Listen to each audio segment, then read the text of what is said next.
היי חבר'ה, מה המצב? אתם יודעים מה קורה לרוב האנשים בגיל 65?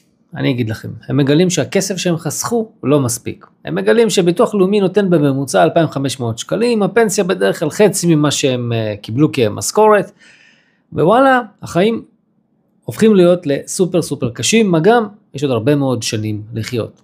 למה זה קורה? כי בדרך כלל אף אחד לא מלמד אותנו איך חיסכון פנסיוני עובד, כמה צריך לחסוך, איך העולם הפיננסי עובד.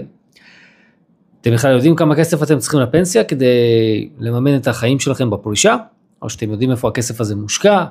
או האם אתם יודעים איך לבדוק האם זה מספיק? או איפה הפנסיה שלכם מנוהלת? רוב האנשים יענו לא.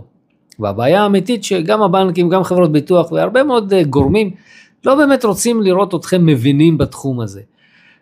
וכל שנה שעוברת בלי ידע פשוט עולה לכם ים בכסף. יש פתרון פשוט. בניתי קורס דיגיטלי שמלמד אתכם הכל על חיסכון פנסיוני, בשפה פשוטה, אני מקווה, ובלי סיבוכים. אתם תלמדו בקורס הזה איך לבדוק כמה כסף יהיה לכם בפנסיה, איך לבחור את התוכנית הנכונה, ואיזה טעויות יקרות אתם יכולים להימנע מהם, וגם איך להגדיל בלי לפגוע ברמת החיים שלכם. איך להגדיל את הפנסיה, כן? את הקורס הזה אני בדרך כלל מוכר בקרוב ל1,000 שקלים, והחלטתי שעד סוף השנה הזאת, הקורס הזה יהיה חינמי לחלוטין. עם קוד קופון P100.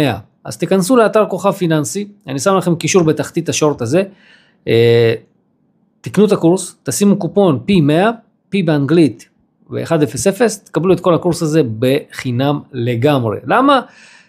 כי ככה אני חושב שטוב לכולם, יהיה לכם טוב, אתם תוכלו ללמוד, ואז תוכלו לשאול אותי שאלות בתוכנית הפיננסית שלי, חזק בראש, כל יום שלישי בשעה 9 בערב. אז תיכנסו לקישור של הקורס, תזינו קופון P100, תירשמו, תלמדו. אני מבטיח לכם, הקורס הזה שווה כל שקל.